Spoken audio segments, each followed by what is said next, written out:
have to learn what is analysis, in that definition as well as the scope of the pharmaceutical analysis.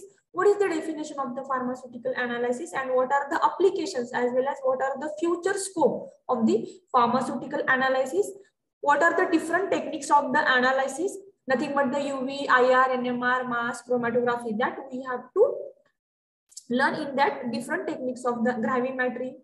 That are the different techniques we have to learn in this session, in this chapter. Then the methods of expressing concentration, which methods are used for expressing the concentration, in milligram, microgram, nanogram, what are the technique, what are the methods are there, that also we have to see in this unit first. Then what is mean by the primary as well as the secondary standard? Primary is nothing but the which is already in a pure form, and secondary which you want to determine. So what is mean by the primary and secondary standards? In a brief way, we have to learn in that unit first. And what are the preparations as well as the standardization methods of the molar as well as the normal solutions?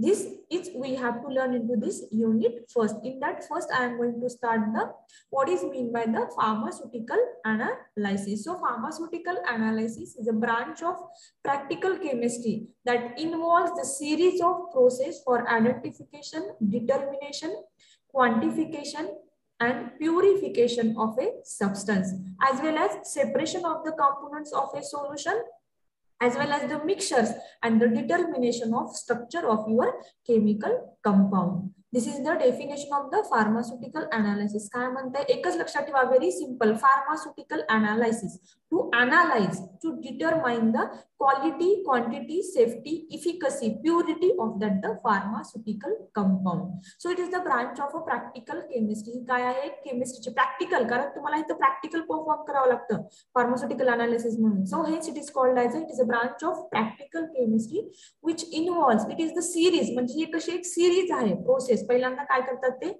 तुमच्या कंपाऊंडला identify करतात, then determination ते determine करतात, then quantification ते quantify करतात, and purification मग काय करतात ते प्युरिफाय करतात, जे काही इम्प्युरिटीज असतील ते काय करतात ते रिमूव्ह करतात. आणि after purification what they will do, they will separate the components. जर सोल्युशन मध्ये असेल तर सोल्युशन मधली इम्प्युरिटी रिमूव्ह करतात आणि दे विल सेपरेट. जर मिक्सर मधला असेल, जर दोन कंपाऊंडचं मिक्सर असेल, साखर आणि मीठ असेल, तर they have to separate the sugar as well as they have to separate the salt. So how to separate that? By using this various analysis technique as well as the determination of structure of chemical compounds. आणि एवढं सगळं झाल्यानंतर ते काय करतात की separation म्हणजेच काय की तुमच्या कंपाऊंड मध्ये किती हायड्रोजन आहेत, किती ऑक्सिजन आहेत, किती हायड्रॉक्सी ग्रुप आहेत, किती क्लोरीन आहेत, किती ब्रोमीन आहेत, किती आयोडीन आहेत. So determination of the structure of the chemical compound. जर तुम्हाला माहित झालं किंवा तुमच्या कंपाऊंड मध्ये हायड्रोजन आहेत, ऑक्सिजन आहेत, क्लोरीन आहेत, ब्रोमीन आहेत, तर आयोडीन आहेत, किती आहेत, तर if you know well then you can easily determine the structure of chemical compounds by using this pharmaceutical analysis technique. So it is the series of process for the identification, determination, quantification, purification of a substance. आणि एवढं सगळं झाल्यानंतर ते काय करतात, separation of the components of a solution as well as the mixtures, and after that they can determine the chemical, they can determine the structure of the chemical compound. कुठल्याही याचं कंपाऊंडचं structure काढत नाही, ते फक्त केमिकल कंपाऊंड्स काय करतात, they are able to find out the structure. Then the तुम्ही म्हणसाल आता केमिकल म्हणल्यानंतर आयुर्वेदिक पण म्हणसाल, it is not possible. So chemical they can easily determine the structure of that chemical compounds. Then next one is the pharmaceutical. What is the another definition? Nothing but the pharmaceutical analysis is a branch of chemistry. मी तुम्हाला पूर्वी short मध्ये सांगितली, pharmaceutical analysis is a branch of chemistry which involves the application of the analytical procedure. काय आहे, it involves the application of the analytical procedure. कशासाठी? To ensure, to surety, to the purity, quality and the safety of the pharmaceutical products.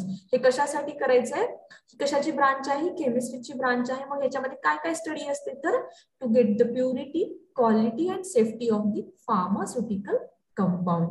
It involves, there are the two types of the analysis. It involves the qualitative as well as the quantitative analysis that consist of the series of procedure. मग हे काय आहे, there are the two types of the analysis. कुठले कुठले आहेत two types? तर qualitative analysis as well as the quantitative analysis. मग याच्यामध्ये पण काय असतात? Step by step you have to carry on this qualitative analysis as well as the quantitative analysis. मग कसं करतात? It is a series of procedure for the identification, determination, quantitative as well as the quantitative determination and the purification. पहिल्यांदा ते identify करतात whether your compound is a solid or liquid, whether your compound is a crystalline or amorphous, whether it is a soluble in water or alcohol, ethanol or what. First they have to identify. After that they have to determine. They have to determine the nature of your compounds. Then you have to determine the quantitative. Nothing but whatever you got the product, in that how much percentage purity is there. By performing the assay, you have to determine the percentage purity. After purity, then you have to confirm whether your compound is a purified or that nothing but the less purified. So impure or pure, that you have to confirm by the purification process. So after that you can able to determine the structure of the chemical compounds. एकदा तुमचा compound purify झाला त्याच्यानंतर you can identify by the dock modeling. So many softwares are there. In that you can able to identify in your compound how many hydrogen, oxygen, hydroxy group, chlorine group, bromine group, iodine groups are available, and from that amine group, from that you can easily identify what is the structure of your chemical compound. This is the definition of the pharmaceutical analysis. एकच लक्षात ठेवा, pharmaceutical analysis, analysis to analyze the pharmaceutical compound. मग कसं analyze करायचं? By the identification, determination, quantification and purification of a substance. In short, तुम्हाला pharmaceutical analysis केल्यानंतर काय भेटलं पाहिजे? प्रोडक्टची एकतर प्युरिटी भेटली पाहिजे, क्वालिटी भेटली पाहिजे आणि it is safe to use. तुम्ही यूज केल्यानंतर कसा असला पाहिजे? हा सेफ असला पाहिजे. So get the purity, quality and safety. For that 3 M you have to perform the analysis of the each and every pharmaceutical compound. मी तुम्हाला एक जनरल एक्झाम्पल देते. प्युरिटी क्वालिटी घेण्यासाठी आपण जेव्हा घरातून तांदूळ आणतो किंवा तुम्ही जेव्हा बाजारात तांदूळ आणता, तुम्ही लगेच डायरेक्टली कुक करायला ठेवता का? नाही. पहिल्यांदा त्याला काय करता? तुम्ही पहिल्यांदा त्याला बघता, म्हणजे त्याला तुम्ही अगोदर त्याला निवडता की बाबा त्याच्यामध्ये काही खडे आहेत का, काही फॉरेन मॅटर्स आहेत का. मग काय करता तुम्ही? त्याच्यानंतर त्याला स्वच्छ धुता आणि स्वच्छ धुतल्यानंतर तुम्ही त्याला काय करता? कुक करता. सेम आपल्या फार्मास्युटिकल कंपाऊंड मध्ये पण हीच प्रोसिजर आहे. पहिल्यांदा तुम्हाला तुमचा जो कंपाऊंड प्रिपेअर केलेला आहे तो कशा क्वालिटीचा आहे, त्याच्या whether they are qualifying the all purity test, sterilized test or not. Each and everything you have to check and then only you have to confirm it is a useful or not. If it is a not purified, if they are not presenting that limits, that means your compound is again impure. You have to purify that and then only it is a useful. Otherwise it is not useful in a human as well as the animal purpose, and it will produce the side effects which can injure our health. So avoid that everything. You have to meet all that requirements of that product's purity, quality and safety of that compound. So this is the definition of the pharmaceutical analysis. मी तुम्हाला आत्ताच सांगितले, pharmaceutical analysis can be divided into the 2 category. First one is the qualitative analysis and the quantitative analysis. नावातच आहे qualitative analysis to determine the quality of the product and quantitative to determine the quantity of your product. मग qualitative analysis कसं perform करतात? तर same पहिल्यांदा identification करतात, determination करतात आणि मग प्युरिफिकेशन करतात. मग कसं करतात? तर आयडेंटिफिकेशन किंवा तुमच्या कंपाऊंड मध्ये कुठल्या केमिकल मॉलिक्युल्स प्रेझेंट आहेत, कुठल्या प्रकारचे ग्रुप प्रेझेंट आहेत, आयदर हायड्रोजन, आयदर ऑक्सिजन. मी तुम्हाला एक जनरल एक्झाम्पल देऊ लागले. हे आयदर क्लोरीन आहे, आयदर अमोनिया आहे, अमाइड्स आहेत, डबल बॉन्ड आहे, ट्रिपल बॉन्ड आहे. So which types of the chemical molecules are present like a structure elucidation. मग हे तुम्हाला जर एकदा कळालं की तुमच्या कंपाऊंड मध्ये हायड्रोजन आहे, ऑक्सिजन आहे, कार्बन आहेत, किती कार्बन आहेत, किती ऑक्सिजन आहेत, किती हायड्रोजन आहेत, मग तुम्ही you can able to determine the elucidation of the structure. आणि जर तुम्हाला एकदा स्ट्रक्चर माहित झालं, by structure you can able to calculate the molecular weight of that compound. So nothing but the qualitative analysis to determine the quality of your compound. How you can able to determine the qualitative? Nothing but the identification of the sample, then determination and then the purification. How you able to determine the identification? Nothing but the in your chemical molecules.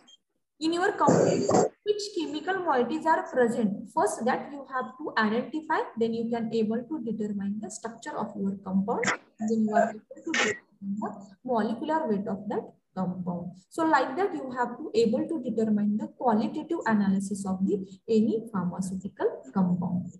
Then the quantitative analysis as well as the quantitative analysis. नावातच आहे, you have to determine the quality, and quantitative analysis you have to determine the quantity of that compound by the analyzing. But how to analyze by the quantitative analysis? Nothing but the you have to determine the estimation of your compound. म्हणजे तुमच्या compound मध्ये किती pure product present आहे और किती तुमच्या कंपाउंडचं weight आहे. You have to estimate the amount और weight or the concentration of the constituents present in the sample. For example, तुमच्या ह्याच्यामध्ये शुगर आहे. For example just I am taking the example sugar मध्ये किती ग्लुकोज मॉलिक्यूल प्रेझेंट आहेत, किती carbon आहेत, किती हायड्रोजन आहेत, म्हणजे किती क्वांटिटी मध्ये. आता इथे तुम्हाला किती क्वांटिटी मध्ये प्रेझेंट आहेत, ग्लुकोज मध्ये किती, तुमच्या शुगर मध्ये किती ग्लुकोज प्रेझेंट आहे. So either 85%, either 95% or what, saccharin present आहे का, शुगर प्रेझेंट, ग्लुकोज प्रेझेंट आहे का, काय प्रेझेंट आहे, that you have to find out. Example तुमचं सोडियम क्लोराइड आहे, सोडियम क्लोराइड किंवा एखादं तुमचं टॅबलेट आहे पॅरासिटामॉल जे टॅबलेट आहे त्याच्यामध्ये तुम्हाला लेबल्ड प्रोडक्ट दिलेला आहे की 10 mg आहे. मग खरंच 10 mg आहे का, तुम्ही जेव्हा फाइंड आउट करसाल तेव्हा तुम्हाला 10 mg भेटणार आहे का. मग बाकीचं काय आहे, एक्सिपियंट्स कुठले कुठले आहेत, ग्लायडन्स कुठले कुठले आहेत, ऍडेसिव्ह कुठले कुठले आहेत. You have to determine in a quantity form by performing the assay. तुम्हाला जस्ट एक एक्झाम्पल देते, क्वांटिटेटिव्ह अनालिसिस कसं परफॉर्म करतात, by performing the assay. You have to find out by performing the standardization. You have to find out the known concentration, unknown concentration of your compound. Nothing but the quantitative analysis. एकच लक्षात ठेवा, what is the quantitative analysis? Nothing but only you have to determine the quantity of your compound, and quality nothing but the purity, safety and efficacy as well as the surety of that product. Next one is the importance of your pharmaceutical analysis. What is the importance of pharmaceutical analysis? Nothing but what is the first, to identify the drug in the formulated product. तुमचा जो formulation झालेला आहे, for example तुमचा paracetamol, एक तुम्हाला unknown product दिलेला आहे, तुम्हाला एक प्रोडक्ट दिलेला आहे, टॅबलेट दिलेला आहे. मग त्या टॅबलेट मध्ये काय कंटेंट आहेत, पॅरासिटामॉल आहे, ऍस्पिरिन आहे का, कुठले अदर ड्रग्ज आहेत, हायपरटेन्सिव्ह ड्रग्ज आहेत, क्लोरिन हायड्रोक्लोराइड आहे, hydrochlorothiazide. You have to able to identity, म्हणजे तुम्ही त्या टॅबलेट मध्ये तुम्ही आयडेंटिफाय करू शकता की तुमच्या कंपाउंड मध्ये कुठला ड्रग प्रेझेंट आहे. So identity of the drug in the formulated product, determination of the active ingredient or additional impurities.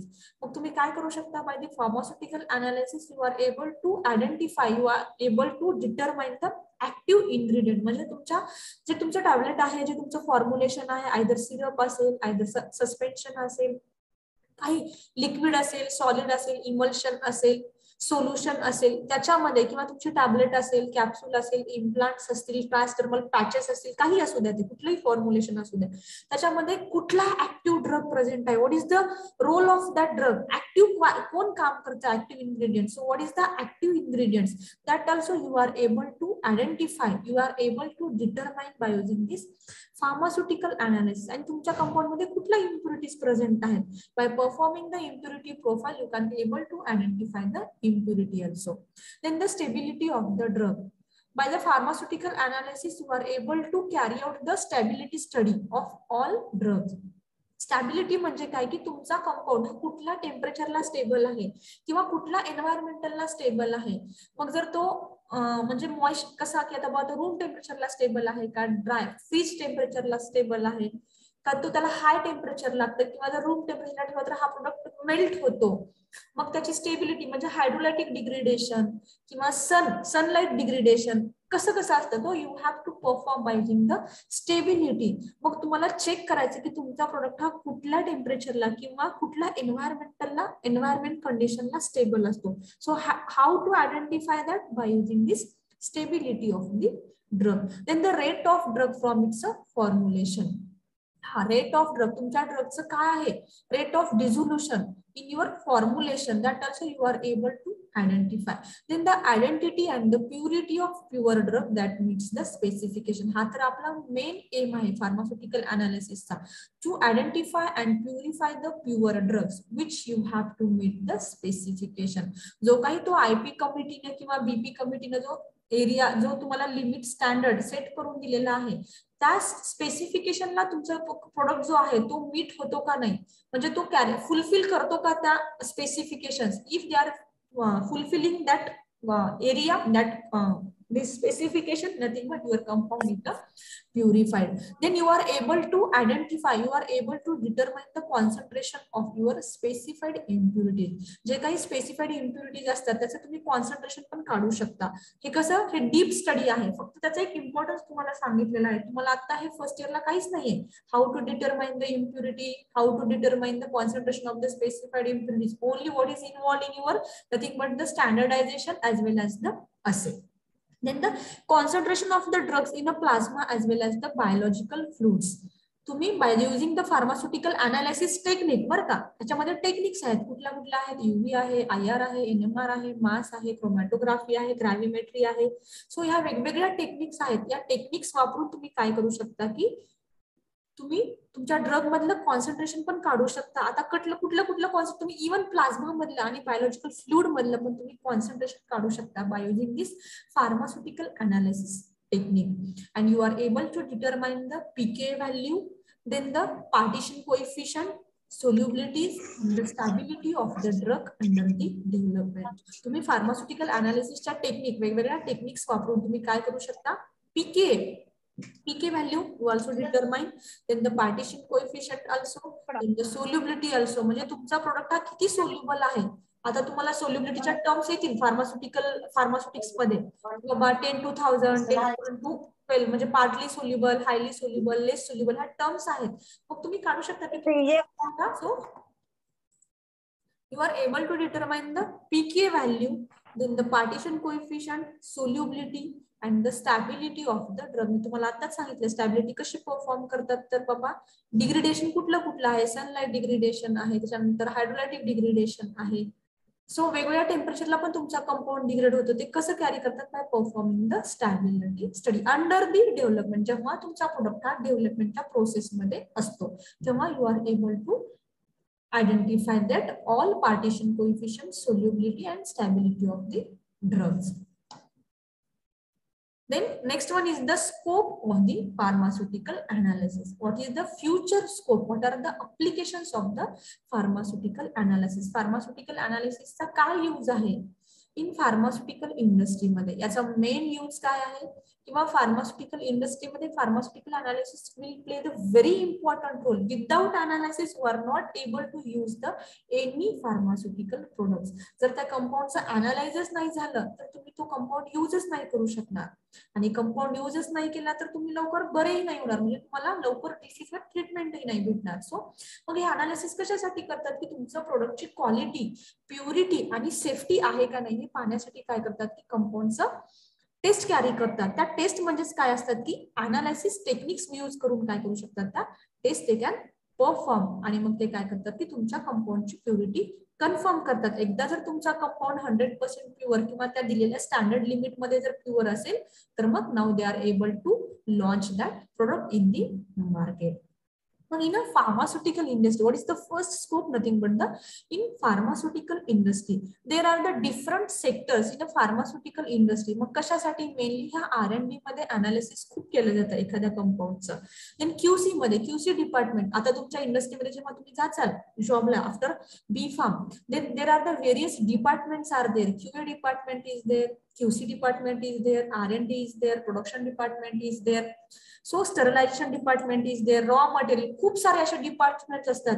तर प्रत्येक डिपार्टमेंटला एक हा फार्मास्युटिकल अनालिसिस मधला एक तरी तुम्हाला पर्सन्स रिक्वायर असतो, कारण तो अनालाइज करतो. He is able to analyse that products by performing the various purity test. मग कुठे केलं जातं mainly pharmaceutical analysis? Nothing but in R&D, research and development department मध्ये. QC मध्येच काय करतात की क्वालिटी कंट्रोल टेस्ट परफॉर्म करतात, म्हणजेच की प्युरिटी टेस्ट काय करतात, परफॉर्म करतात. Different routine analysis of sample can be possible by the different techniques of the analysis. जे तुमचे सॅम्पल्स आहेत रुटीन, जे काही तुम्ही रुटीन परफॉर्म करत आहात त्याचं पण routine analysis also will perform by using this pharmaceutical analysis technique. Raw sample and final product quality, purity, efficacy and safety can be analysed. मी तुम्हाला आत्ताच सांगितले की वेगवेगळे डिपार्टमेंट्स असतात. मग रॉ सॅम्पल पासून जो तुम्ही रॉ सॅम्पल पासून जे तुमचे अनालिसिस सुरू होतं ते तुमचं कधीपर्यंत संपतं, जेव्हा तुमचा प्रोडक्ट बाहेर येतो, म्हणजे तुमचा प्रोडक्ट फॉर्म होतो, फॉर्म्युलेशन झाल्यानंतर त्याच्या क्यूसी टेस्ट फॉर्म होतात, क्यूसी टेस्ट झाल्यानंतर त्याचं व्हॅलिडेशन होतं आणि व्हॅलिडेशन झाल्यानंतर जेव्हा त्याच्यावर स्टॅम्प बसतो की बाबा हा कंपाऊंड हा 100% प्युअर आहे किंवा हा प्युरिफाईड प्रोडक्ट आहे, तेव्हाच काय होतं तो मार्केटमध्ये लॉन्च होतो. ही सगळी प्रोसेस म्हणजेच काय की अनालिसिस आहे. म्हणजे ते काय करतात, अनालाइज करतात, तुमच्या कंपाऊंडची क्वालिटी काढतात, प्युरिटी काढतात, इफिकसी म्हणजे whether it is a useful or not, at which condition you have to use, whether diabetic patients is able to take or not, whether BP patients is able to he or she is able to take or not, everything they have to analyse. मग how they can analyse, by using the different analysis techniques and after taking whether it is a safety or not. So by using these various methods able to perform the pharmaceutical analysis in a pharmaceutical industry. The next one is the food industry. आता जे तुमचे packed foods असतात, nowadays here also available but previously in a metro city or in a foreign country so many packed foods are available, nothing but your paratha also, your roti, chapati only you have to take and you have to keep in your oven and you have to hot it that and you have to easy to serve, nothing but the easy to serve dishes. So in a food industry as well as we all know, packed foods which is consumed by the consumer should have all parameters like quality, purity and safety which enhance the acceptability by the consumer. बघा तुम्ही जेव्हा तुमचे packed foods घेतात, nowadays खूप सारे मार्केटमध्ये products आलेले आहेत की ते इझी टू सर्व आहेत, म्हणजे फक्त तुम्ही घ्यायचे आणि लगेच काय करायचे, तुम्ही इझिली सर्व करू शकता, म्हणजे ती लगेच तुम्ही खाऊ शकता. मग तुम्ही काय बघताय, मार्केटमध्ये गेल्यानंतर तुम्ही काय पहिल्यांदा काय चेक करता, किंवा तुम्ही साधा केक जरी घेत असाल किंवा तुम्ही पेस्ट्री जरी घेत असाल पॅक्ड फूड, तर तुम्ही काय करता त्याच्यातली एक्सपायरी, तुम्ही साधा ब्रेड जरी घेत असेल, ब्रेडचं पॅकेट जरी घेत असेल तर तुम्ही काय करता की त्याचं कधी मॅन्युफॅक्चरिंग केलेलं आहे, कधीपर्यंत एक्सपायरी आहे त्याची, आणि त्याच्यानंतर मग ते FDA अप्रूव्ड आहे का नाही. आता हे काय झालं, फूड अँड ड्रग, FDA म्हणजेच काय की food and drug industry, USFDA म्हणजेच काय की United states food and drug industry. जे काही तुमचे ड्रग्ज असतात, तुमचे कुठलेही मार्केटमधले टॅबलेट्स असो, कॅप्सूल्स असो, फॉर्म्युलेशन्स असो, हे ऑल कसे असतात की FDA ने अप्रूव्ह केल्यानंतरच तुम्ही काय करू शकता, ते यूज करू शकता. Without FDA approval you are not able to take that tablets as well as the all medicinal compounds. Same आपल्या फूड इंडस्ट्रीमध्ये पण तसंच असतं, जे काही तुम्ही पॅक्ड फूड वापरता मग कसे असले पाहिजे, जर ते क्वालिटेड असले, प्युरिफाईड असले आणि सेफ्टी असेल तरच तुम्ही काय करू शकता, ते यूज करू शकता. आणि जर ते चांगल्या क्वालिटीचे असतील तरच तुम्ही काय करतात की जर तुम्हाला त्याची टेस्ट चांगली लागली तरच तुम्ही काय करतात की ते परत परत घेतात. जर तुम्हाला टेस्ट खराब लागली तर काय म्हणतात बाबा या शॉपमध्ये हे काही चांगलं भेटत नाही तर आपण अवॉइड करूया.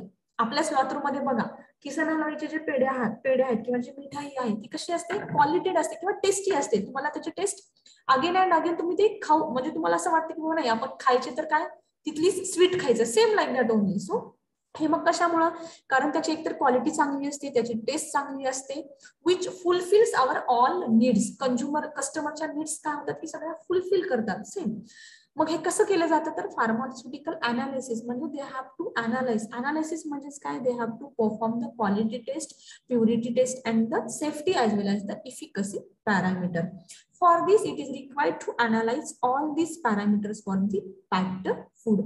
मग कुठले कुठले पॅरामीटर्स असतात तर मॅन्युफॅक्चरिंग डेट असते, एक्सपायरी डेट असते, लेबलिंग असतं, पॅकेजिंग असतं, काय कंटेंट्स असतात, हे सगळं कसं असतं त्या फूडच्या पॅकवर लिहिलेलं असतं.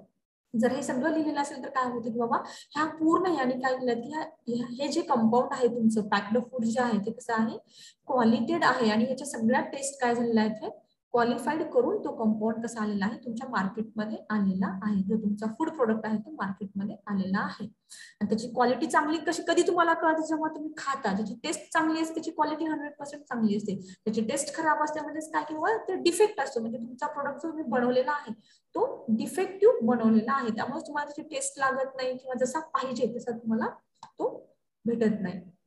So different kinds of preservative, coloring, flavoring and the sweetening agents are used in a packed food which can be a natural or synthetic chemical ingredient. So these should analyze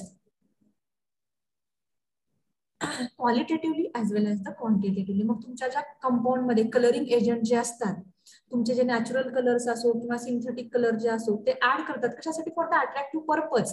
आणि जे तुम्ही जे कलर वापरतात ते कसे असतात edible असतात म्हणजे खाण्यालायक असतात. मग जे काही त्यांनी प्रिझर्वेटिव्ह असू द्या, प्रिझर्वेटिव्ह म्हणजेच काय की जास्त काळ टिकावं. तुमच्या मार्केटमधलं जे लोणचं असतं पिकल असतं ते कसं असतं त्याच्यामध्ये खूप सारं साल्ट असतं बघा. Salt act as a preservative.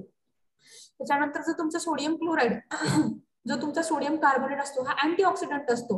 मग हे जे काही तुम्ही प्रिझर्वेटिव्ह ऍड करू लागलात किंवा कलरिंग एजंट, फ्लेवरिंग एजंट म्हणजे त्याला चांगला फ्लेवर यावा, स्वीटनिंग एजंट्स त्याची म्हणजे स्वीट जास्त वेळ टिकून राहावी.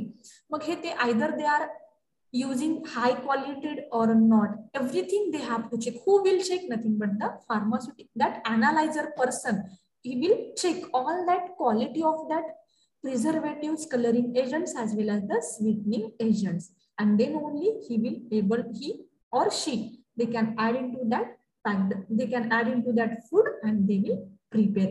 Before adding they have to check quality as well as how much amount of quantity you have to add. Colouring agent, preservative कुठलंही जास्त टाकून आपल्याला जमत नाही, कुठलंही जास्त प्रमाणात ऍड करून जमत नाही. You have to add into the proper quantity, then only it is a tasty or it will be the useful. एखादं जरी कॉन्सन्ट्रेशन कमी जास्त झालं तरी आपल्याला ते आपल्या बॉडीला व्यवस्थित असतं का? नाही. So who will analyse that? Nothing but the pharmaceutical analyser और द एनी अनालायझर पर्सन. मग इन कॉस्मेटिक इंडस्ट्रीमध्ये पण काय करतात, हा अनालायझर पर्सन हा काय करतात अपॉइंट करतात. मग आता ह्याच्यामध्ये काय रोल आहे, जे काही तुमचे कॉस्मेटिक्स आहेत, लिपस्टिक असू द्या, तुमचं क्रीम्स असू द्या, ऑइंटमेंट असू द्या, नेल पेंट्स असू द्या, शॅम्पू, जे काही तुम्ही कॉस्मेटिक एजंट जे वापरत आहात त्याच्यामध्ये जे कलरिंग एजंट्स आहेत किंवा त्याच्यामध्ये आता बघा तुम्हाला बरेच त्याच्यामध्ये काय म्हणतात की अमोनिया फ्री आहे, पीपीडी फ्री आहे, म्हणजे पॅराबेन फ्री आहे. का बरं हे फ्री आहे? कारण हे जे आहेत अमोनिया किंवा पॅराबेन हे तुमच्या कॉस्मेटिक तुमच्या स्किनला किंवा तुमच्या हेअरला डॅमेज करू शकतात. त्यामुळे काय होतात की इट इज अ हार्मफुल. मग nowadays they are developing so many, adding the so many agents and they are preparing in a high quality form which is completely should be helpful or useful in your cosmetics. So preparations of the cosmetics as a lipstick, creams, nail paints, lotion, shampoo and the conditioner play with the two things as a color and the odor. तुम्हाला शॅम्पूचा colour जरी खराब, तुम्हाला शॅम्पूचा colour किंवा Oder जरी तुम्हाला जरा थोडासा जरी व्यवस्थित नाही वाटलं तर तुम्ही वापरू शकता का? नाही. Because it should be attractive. Colouring and the odour it's a very important in a shampoo as well as all cosmetics agents. मग जे काही तुम्ही कलर किती अमाऊंट मध्ये कलर ऍड करू लागलात, किती अमाऊंट मध्ये तुम्ही फ्रॅग्रन्सिंग एजंट्स किंवा फ्लेवरिंग एजंट्स ऍड करू लागलात. खाण्याच्या पदार्थामध्ये फ्लेवरिंग येतं. ओडर म्हणजे काय की हा smelling agents, fragrancing agents. You have to add into the appropriate amount in a proper amount, then only it is a useful or it is a harmless. So who will do before adding, who will analyze that? Nothing but the analyzer person. In a environmental study also. बघा आता environmental study म्हणजे काय की बाबा ज्या काही stability condition आहेत किंवा तुमचा compound, you have to check your compound pH, म्हणजे तुमचा कंपाऊंड कुठल्या पीएचचा आहे, whether it is acidic, whether your compound is acidic, basic और न्यूट्रल. बघा तुमच्या शॅम्पूवर पण पीएच दिलेला असतो बघा, किंवा तुमच्या कंडिशनरवर पण पीएच दिलेला असतो. जर ऍसिडिक असेल तर तो आपल्या बॉडीला खूप हार्ड असतो, जर तो खूपच बेसिक असेल तर तोही. मग कसा पीएच असला पाहिजे तर ऍसिडिक आणि बेसिकच्या कंबाईन मध्ये असला पाहिजे. So you have to check the environmental condition, म्हणजेच काय की you have to check the pH of rain, river as well as the